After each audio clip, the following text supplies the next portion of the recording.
Olá, meu nome é Rafael Neves e hoje vou abordar com vocês um pouco sobre a saúde ocupacional e a ergonomia. Bom, basicamente, na segurança do trabalho, existe uma parte dedicada aos riscos ergonômicos, ou seja, relacionado à postura, relacionado à técnica de execução de um determinado tipo de trabalho, por isso ocupacional. Cada tipo de atividade, seja ela mecânica, seja voltada para a área da saúde, seja industrial, enfim, existe uma série de normas, uma série de procedimentos operacionais, os chamados POPs, que nos ajudam a executar determinadas atividades e, mesmo que nós venhamos a executar uma certa atividade por muito tempo, como que nós podemos, ao longo da rotina de trabalho, compensar esse esforço, seja ele repetitivo ou não, para evitar ou minimizar os impactos sobre a nossa saúde. Então, fica aí a dica para que vocês possam sempre estar se atualizando, para que vocês possam sempre buscar ah, nas redes sociais, principalmente nas redes oficiais, né, do Ministério da Saúde e do Ministério do Trabalho, o que mudou em relação à saúde ocupacional. Então vamos lá. A saúde do trabalhador ou a saúde ocupacional, ou seja, de quem trabalha, é um conjunto de atividades que se destina por meio das vigilâncias epidemiológicas, sanitárias. Então, isso é o Ministério da Saúde, isso é a Secretaria Estadual de Saúde, isso é a Secretaria Municipal de Saúde, a promoção e a proteção da saúde dos trabalhadores, independente da sua função ou da sua atividade, assim como visa a recuperação e a reabilitação da saúde daqueles que sofreram algum tipo de lesão ou tiveram a sua condição agravada, submetidos aos riscos e agravos advindos das condições de trabalho. Então, isso é uma norma do Ministério da Saúde desde a década de 1990, com a implementação e com a discussão da melhoria das atividades vinculadas ao Sistema Único de Saúde. A saúde do trabalhador é uma área da saúde pública, porque afeta a atividade da pessoa, atividades da população. Isso repercute de forma negativa, né, no ambiente de trabalho. Ou seja, à medida que você se afasta ou que você, enquanto profissional de saúde, necessita afastar um profissional do seu trabalho, isso gera prejuízo não só para a empresa, não só para o empregador, mas também para a pessoa. E esse tipo de prejuízo, ele pode ser não só estar não só ligado ao financeiro, mas também uma questão social, a uma marginalização social e também uma questão psicológica. Então, a saúde do trabalhador, ela tem como objeto de estudo e intervenção as relações entre trabalho e saúde. Tem como um dos objetivos a promoção e a proteção da saúde do trabalhador, por meio do desenvolvimento de ações de vigilância dos riscos presentes nos ambientes e nas condições de trabalho, dos agravos à saúde do trabalhador e à organização e prestação da assistência aos trabalhadores, compreendendo não só os procedimentos de diagnóstico, mas também o tratamento, também a reabilitação, de acordo com os conceitos ou os preceitos de equidade, integralidade e universalidade no Sistema Único de Saúde. Então, a saúde ocupacional, ela nada mais é do que a doença ou o acometimento dos que trabalham. Ou seja, se nós exercemos uma determinada atividade, essa atividade nos trará risco. E à medida que nós mudamos a nossa relação com o trabalho. À medida que a sociedade ela evolui e que as tecnologias elas também evoluem, nós também evoluímos naquilo que nós passamos a entender como doença ocupacional.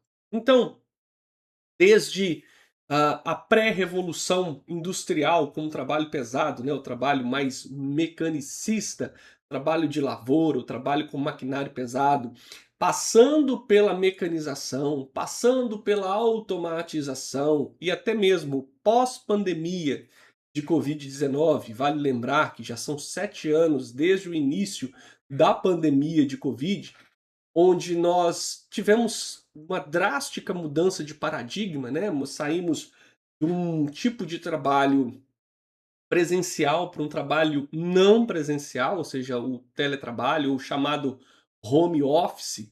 Né? Vimos uma discrepância muito grande, né, na utilização da internet, áreas com conexão e áreas sem conexão. Então, independente de estarmos no trabalho pesado ou estarmos no trabalho online, nós temos ou nós podemos sofrer problemas em detrimento do nosso trabalho. Ou seja, essa aula que vocês estão visualizando, ela tem uma duração de 50 minutos. Então você imagine uma pessoa, seja um profissional de saúde que está fazendo um aprazamento de um paciente no computador, seja um professor que está trabalhando sentado. Por quanto tempo uma pessoa deve ficar sentada e por quanto tempo o estar sentado vai trazer ao longo dos anos um problema de saúde. E a mudança no perfil de trabalho, ou seja, desde a escravidão até as relações informais, ou seja, a necessidade de estabelecer leis e códigos para trazer essas pessoas da informalidade para a formalidade, dando a elas acesso a direito, dando a ela a flexibilização dessas relações, o que tivemos do passado para o presente é a mudança no perfil de adoecimento. E o perfil de mortalidade também relacionada ao trabalho. Ou seja, mudamos a forma, mudamos a percepção, mas ainda assim temos adoecimento, morbidade, mortalidade no ambiente de trabalho. Então, muito se mudou, mas às vezes a percepção ela continua a mesma. Então, mudamos o ritmo de trabalho, mas ainda assim, mesmo com essa mudança, em alguns perfis de trabalho, a gente ainda tem um ritmo de trabalho intenso. Precisa cumprir metas, a gente precisa estabelecer prazos. Aumento da quantidade de trabalho, ou seja, aumentamos a mecanização, aumentamos a automação, extinguimos alguns postos de trabalho, mas criamos novos postos que não existiam no passado. Então, nos últimos 100 anos, embora algumas formas de produzir foram mudadas e alguns cargos foram extintos, outros foram criados. Então, se extingue uma forma de adoecimento e se cria uma nova forma de adoecimento. Passamos, mais do que no passado, a ter uma certa pressão para a produtividade, isso independente da forma de trabalho. Ausência de pausas, isso é um problema para algumas doenças ergonômicas. As atividades operacionais repetitivas, umas padronizações dos procedimentos. Então, padronizar procedimento ajuda a executar melhor uma técnica. Padronizar um procedimento ajuda a entender a forma com que aquele passo é executado, reduzindo o esforço causado por aquela técnica. Então, é uma junção de fatores, talvez positivos, mas que, em algum momento, geram também ah, alguns agravos, ou seja, problemas negativos. As jornadas prolongadas, muitos profissionais dobram a escala, talvez por uma questão de salário, talvez por uma visão, talvez um pouco subjetiva da melhoria da qualidade de vida, pressão das chefias, a desvalorização do trabalho. Algumas empresas e algumas instituições de trabalho, principalmente aquelas que estão sucateadas, o mobiliário e os instrumentos já são ultrapassados, isso gera-se também um esforço maior. A falta de flexibilidade no trabalho, a falta de autonomia no trabalho, e do ponto de vista normativo, tanto a empresa quanto o empregador, ambos devem fazer parte do estabelecimento de normas de uma empresa. Ou seja, o empregador ele tem que ouvir o empregado a respeito da melhor forma de se executar determinadas técnicas. Então, isso é extremamente importante. Então, se nós mudamos a forma com que nós organizamos o nosso ambiente de trabalho, se nós não estamos familiarizados com as normas, nós podemos criar ou, através do trabalho, gerar uma fadiga física. Além da fadiga física, uma fadiga mental. E a fadiga mental, existe uma norma regulamentadora, que é a NR1, que está buscando entender o estresse mental. A fadiga mental ela é uma consequência mais grave em relação à física, porque a fadiga mental ela não começa só no ambiente de trabalho. Ela começa no fato da pessoa existir enquanto pessoa. Ou seja, o ambiente onde essa pessoa está inserida, ou seja, o ambiente domiciliar, o ambiente social e o ambiente de trabalho juntam-se ou soma-se a isso e potencializa o estresse mental. Então a fadiga física e mental ela está muito atrelada à organização do trabalho que o indivíduo ele executa, tá? Poucos postos de trabalho hoje são de alta tecnologia, ou seja, que requer o mínimo esforço para se operar. Hoje, no mundo da inteligência artificial, pode-se pensar ou pode-se projetar num futuro, não sei se a médio ou curto prazo, que a IA ela vai ter a capacidade de se autoalimentar e gerar um conhecimento. O que a IA hoje ainda faz é usar o conhecimento que foi utilizado como base de dados para a sua dinâmica. Então pode-se acontecer, pode-se esperar que daqui a algum momento, no futuro, os postos de mercado eles tenham que se adaptar ao uso das inteligências artificiais, como muitos postos hoje estão fazendo. Então, ainda assim, predomina-se o trabalho repetitivo, ainda se predomina o trabalho pesado, o trabalho penoso.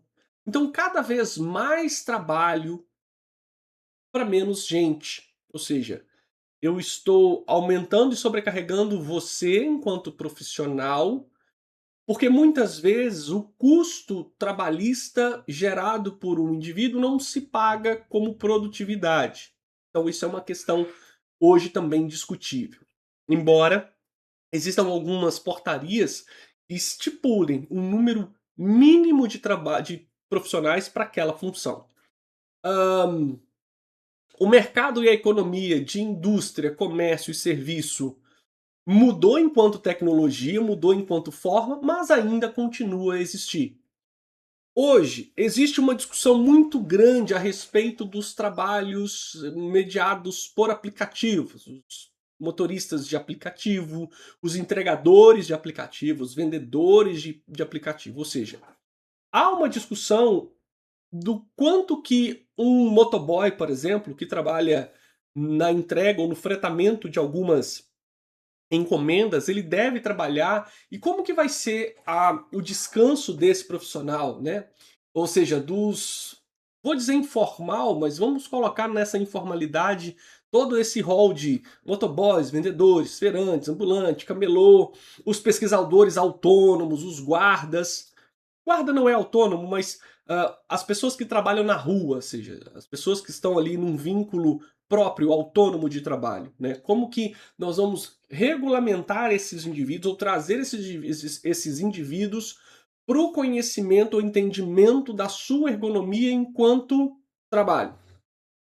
O trabalho domiciliar e os fatores de risco para as famílias, inclusive para as crianças, ou seja, o trabalho home office, ele aumentou a produtividade, ele diminuiu a produtividade, ele deixou as pessoas um pouco mais preguiçosas ou um pouco mais soltas, porque como ela está em casa, ela pode estabelecer o horário que ela quer trabalhar. Como que essas dinâmicas mudam a relação do mercado da economia sem afetar a sua, a sua, a sua carga emocional, a sua estrutura física?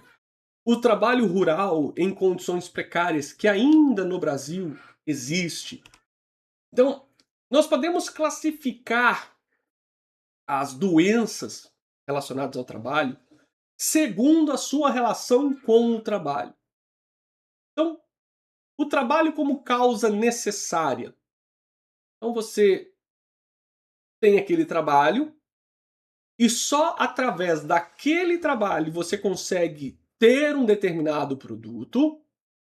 Então, automaticamente, se você se expõe àquele trabalho, porque a única forma de obter um produto é com aquele trabalho, obrigatoriamente espera-se que a pessoa ela vai adoecer. A intoxicação por chumbo, por exemplo, as silicoses, por exemplo. Vale lembrar que eu não sei a idade média dos meus ouvintes aqui, mas vou colocar um exemplo de 3 gerações.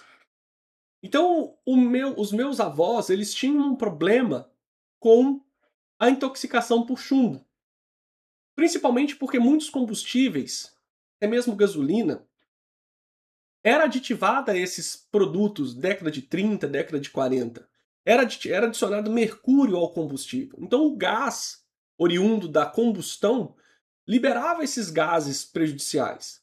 Então, na época, para se produzir determinados tipos de combustíveis, o trabalho era como causa necessária. Ou seja, você só tinha o combustível daquela forma, então a pessoa que produzia o combustível, que só podia ser feito daquela forma, tinha como complicação aquele tipo de doença. Vem a questão da segunda geração, por exemplo, os meus pais, o problema do amianto, que a produção das telhas, a produção das caixas d'água eram feitas com base no amianto. Então, para se produzir a telha ou para se produzir a caixa d'água naqueles moldes, o trabalho como causa necessária expunha a pessoa àquele determinado tipo de doença. Então, gradativamente, esse tipo de condição foi mudando. Hoje, nós não produzimos mais caixa d'água e telha com base no amianto. Os combustíveis, embora ainda poluentes, eles não têm aquele poluente de 50, 60 anos atrás. Existe o trabalho como fator contributivo, mas não necessário. Então, você trabalhando, você se expondo aquele trabalho, quando não feito da forma correta, ou não se acompanhado ou fiscalizado do jeito que deveria ser executado, ele pode contribuir para o agravamento da sua condição. Por exemplo,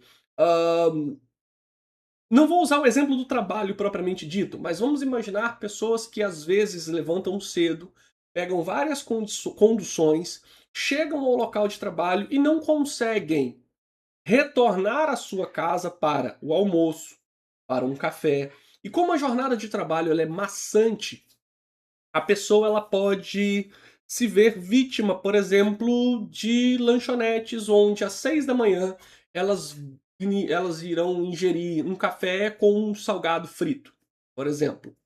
Uma pessoa nessa condição, que já é predisposta ou que não pratica atividade física ou não compensa com atividade física ou com alimentação saudável, ela pode, em detrimento da rotina de trabalho associada a uma alimentação ruim, desenvolver ou ao potencializar o risco de doenças cardiovasculares.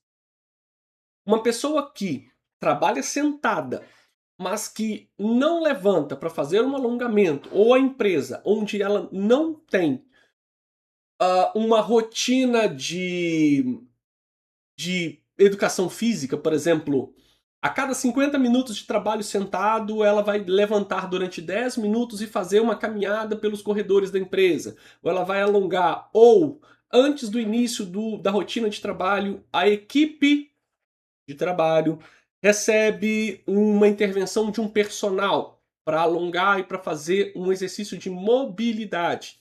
Ela pode, em detrimento do trabalho, ter o risco de doença do aparelho locomotor. Pessoas que trabalham muito tempo em pé, principalmente mulheres, por uma questão hormonal, que tem um inchaço oriundo do processo hormonal, elas podem ter varizes. Ou podemos ter também, dentro dessa classificação das doenças, segundo a sua relação, o trabalho como provocador de distúrbio ou agravador. Então, uma pessoa trabalha num ambiente mofado. Vou dar o exemplo do professor, uma sala de aula mofada. Ela pode ter o agravamento da bronquite, ela pode ter transtornos mentais e ela pode ter alguma doença alérgica, porque o trabalho provocou esse tipo de uh, problema. E é, existe um campo na saúde do trabalhador que tem uma ideia, né, uma ideia hegemônica de que nós, sim, devemos trabalhar, mas não adoecer por causa do trabalho. Adoecer e morrer no trabalho não é natural. Então, muitas vezes, nós nos vemos reféns de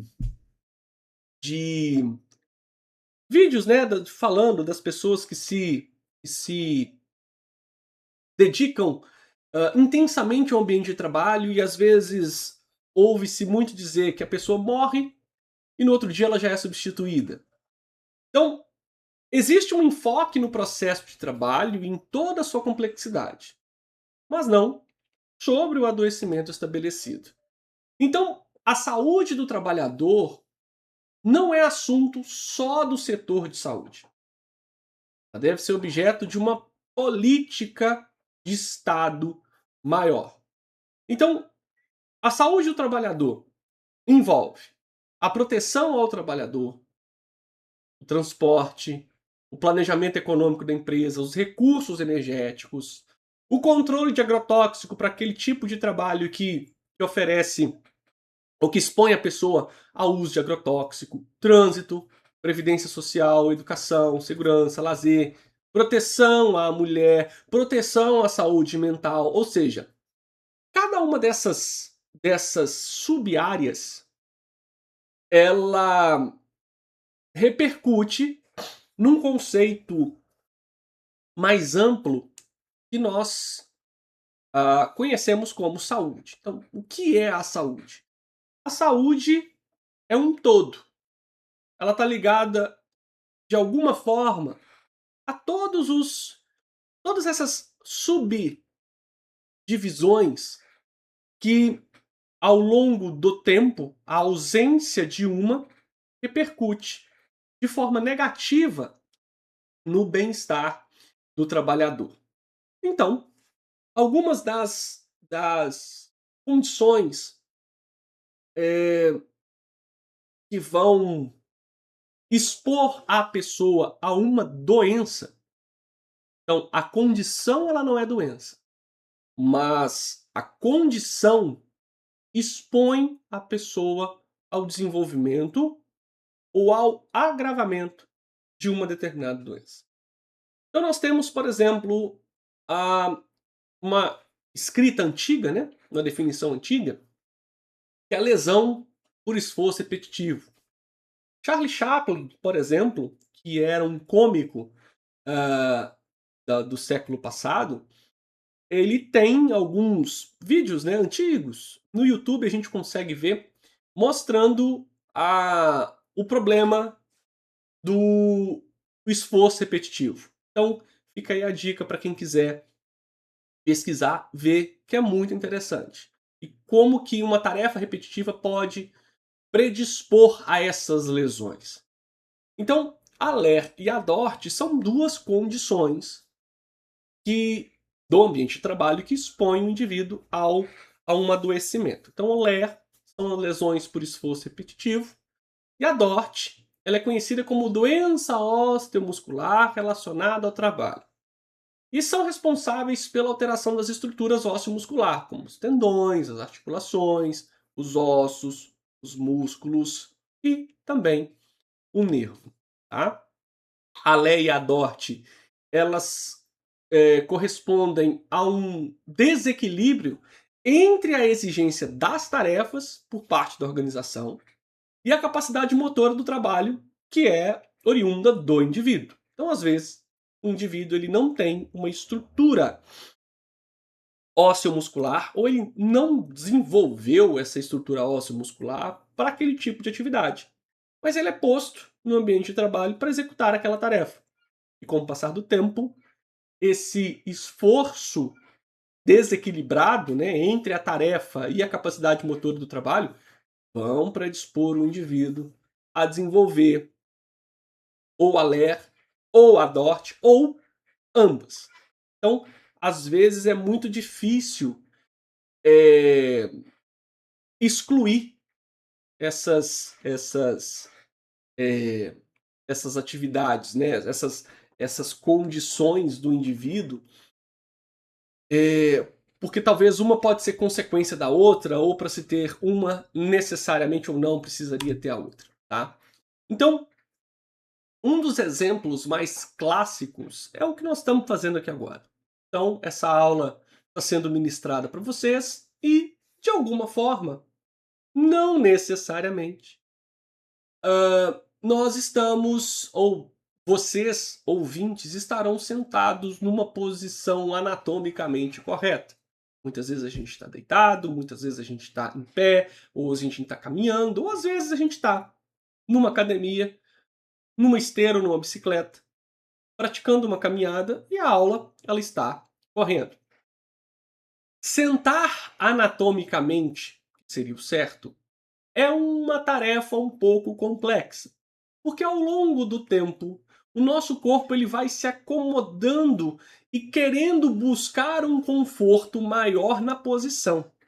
Muitas vezes o equipamento não está numa posição adequada, muitas vezes a cadeira ou a mesa não está disposta numa posição anatomicamente adequada para o nosso corpo, de forma que a gente vai relaxar alguma parte do corpo e intensificar a contratura de outra parte. É o esforço compensativo. Às vezes, quando a gente precisa carregar um equipamento, a gente carrega com o braço, forçando um lado e não o outro. Então, essa posição anatômica errada ou compensativa, de alguma forma, vai proporcionar em pessoas já predispostas ou ao longo do tempo nas não predispostas uma possibilidade de lesão. Muitas vezes, quando essa lesão ela surge, ela por muito tempo, e quanto maior o tempo, ela tende a ser, digamos, você perde a capacidade de tratá-la, né? Ela se torna crônica e ela pode se tornar, no caso, principalmente das estruturas ósseas, degenerativas. Então, alguns exemplos, né, é quando a gente fica com uma extensão do pescoço, porque a tela do nosso computador, para quem trabalha com o computador, não está numa posição adequada, a tensão dos ombros, uma flexão mais acentuada do braço e antebraço. Monitor muito baixo e próximo, ele proporciona essa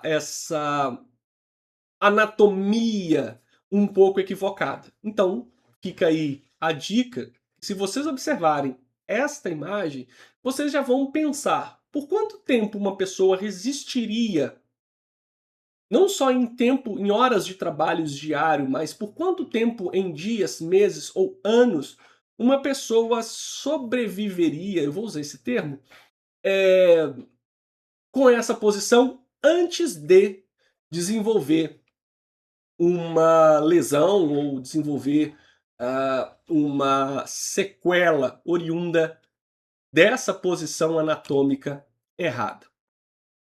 E vale lembrar que todo problema associado ao trabalho exige que a empresa tenha ou contrate para uma equipe de segurança do trabalho.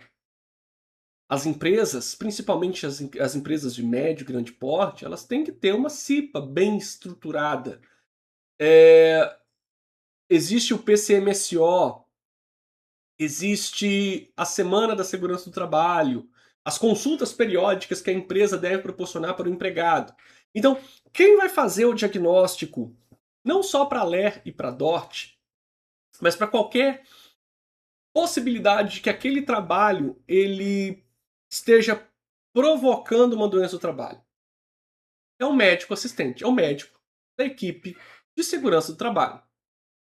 Outro que pode fazer o diagnóstico de uma dada doença relacionada ao trabalho é o perito da Previdência Social, o perito da Justiça do Trabalho ou o médico da empresa que está trabalhando integralmente dentro da empresa na parte de segurança do trabalho. Então, a equipe de segurança do trabalho, principalmente a parte médica, é quem vai fazer todo o diagnóstico relacionado a uma possível doença no trabalho.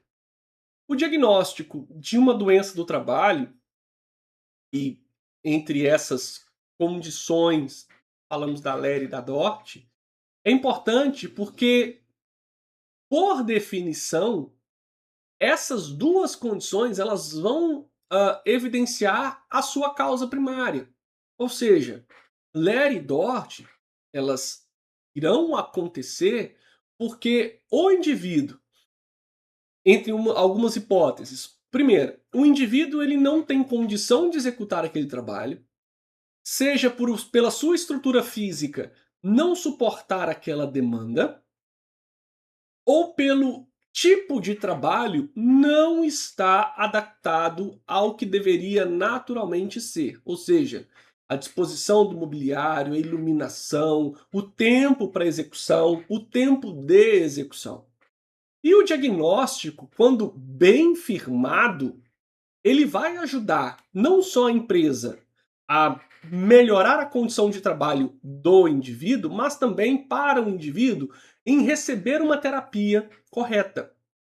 Seja essa terapia medicamentosa ou não medicamentosa, e de forma bem firmada, quando bem diagnosticado, o que o indivíduo poderá fazer para prevenir as demais sequelas e prevenir e permitir, melhor dizendo, que esse indivíduo, quando diagnosticado, corretamente diagnosticado, ele tenha um encaminhamento correto para não só prevenção, mas para tratamento e para também uma reabilitação.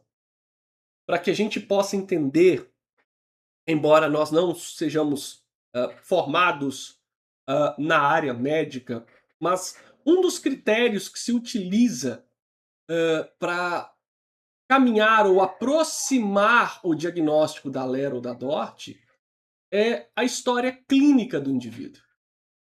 Então, se essa doença ela já foi tratada em momentos passados, se esse indivíduo ele já foi afastado por alguma moléstia semelhante à LER ou DORT.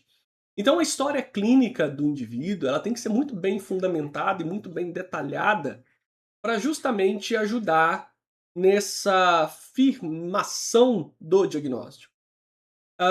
Pesquisa sobre os demais aparelhos, ou seja, os aparelhos muscular, esquelético, digestório, neurológico, alguns hábitos relevantes desse indivíduo, não só na questão social, mas também na questão do ambiente de trabalho, os antecedentes pessoais e familiares, ou seja, o histórico familiar, se outras pessoas da família têm um problema semelhante ou que foram afastados por problemas semelhantes.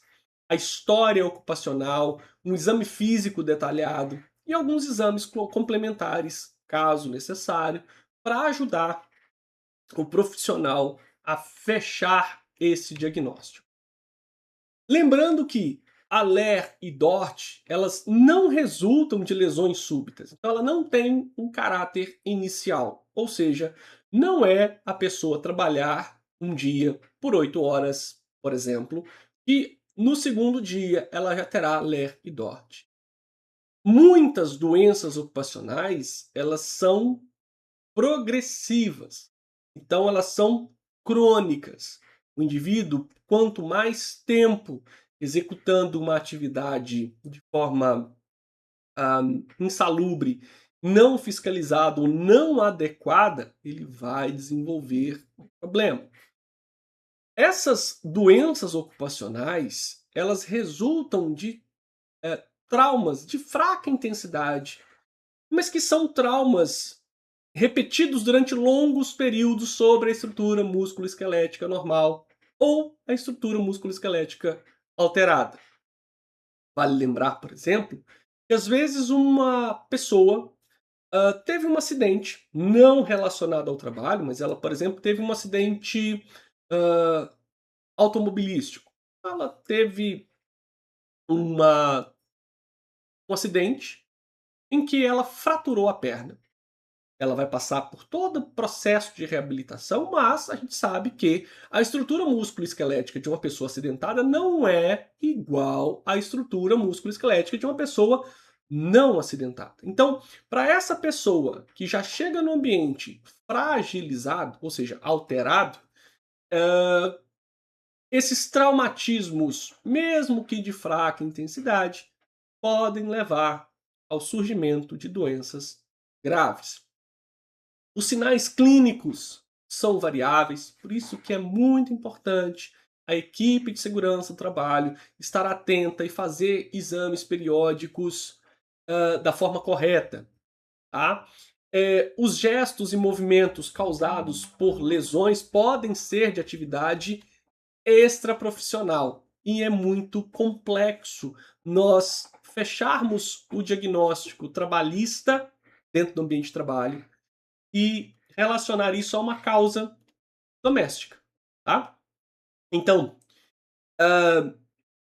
cada indivíduo, para qualquer tipo de doença relacionada ao trabalho, tem níveis de tolerância que são relativos, ou seja, a minha tolerância ela é diferente de todos vocês que estão ouvindo e vendo essa aula.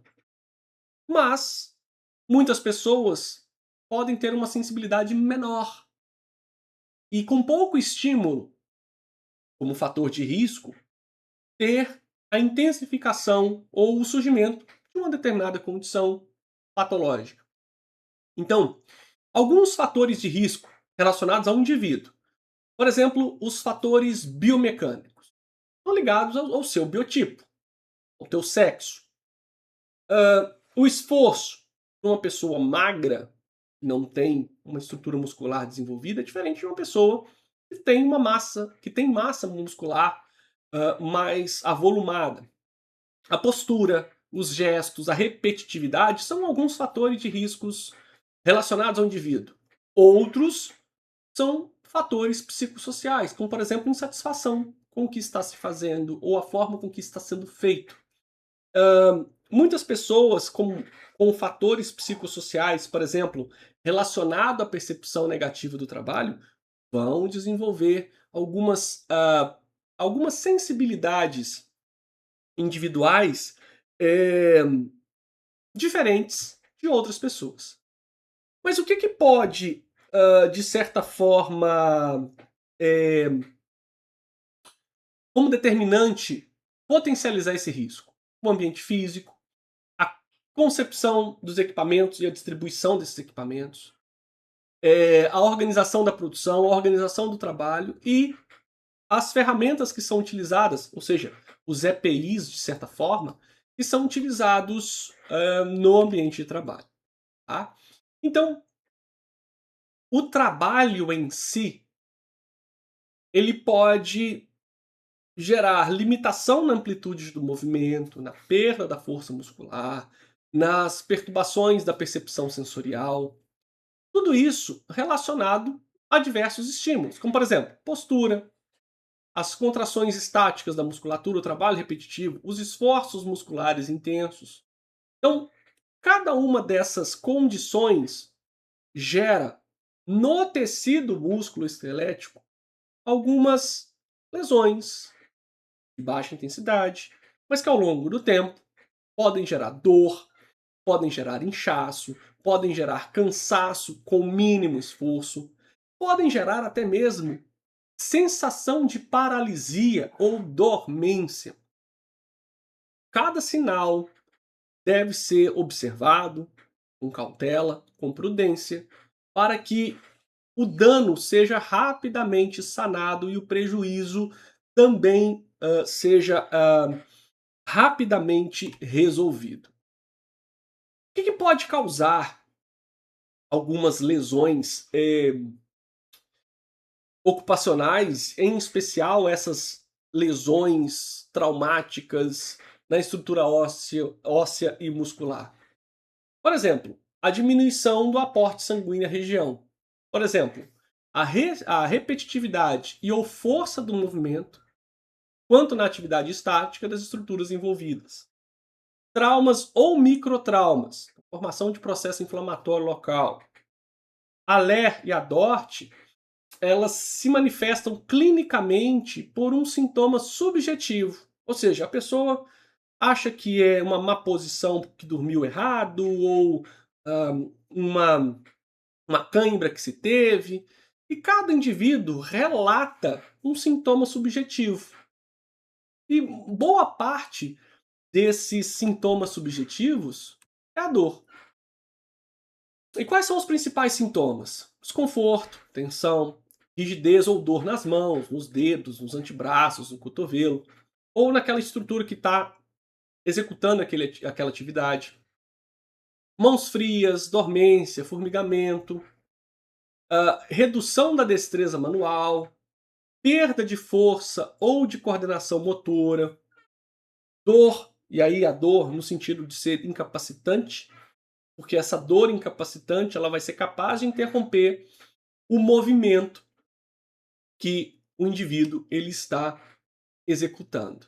E quando essas condições elas não são reparáveis, elas não são percebidas, elas não são sanadas, um dos fatores que mais agrava é a falta de apoio, principalmente da empresa, para essa adequação das atividades. Um outro agravante é o diagnóstico impreciso e acompanhamento inadequado durante o tratamento médico. A readaptação ao trabalho deficiente e um dos maiores agravantes é o posto de trabalho inadequado. Não só do ponto de vista da estrutura, mas também de colocar pessoas que não são preparadas para executar uma atividade. Prevenção das LER e DORT. Uma das formas de prevenção básicas é a organização do trabalho, com ritmos moderados, pausas, rodízio de função, isso é muito importante. Muitas empresas adotam esse sistema. A divisão de tarefas para evitar a sobrecarga, o trabalho em grupo e talvez, o trabalho em grupo, a gente pode discutir isso, mas o trabalho em grupo é um dos pontos mais difíceis para se prevenir. Porque trabalhar em grupo é trabalhar com pessoas. Obviamente, o trabalho com pessoas envolve pensamentos diferentes, formas de percepção diferentes, e às vezes o trabalho social, no sentido de ter várias pessoas ali naquele ambiente, pode às vezes dificultar a realização desses trabalhos em grupo. Então, isso é uma questão que também deve ser levada em consideração. Uma outra forma de prevenção da LER e da DORT é a questão ergonômica, né, postural. Eh, hoje, talvez mais do que 10, 15 anos atrás, e cada vez que o tempo passa a gente percebe mais essa condição.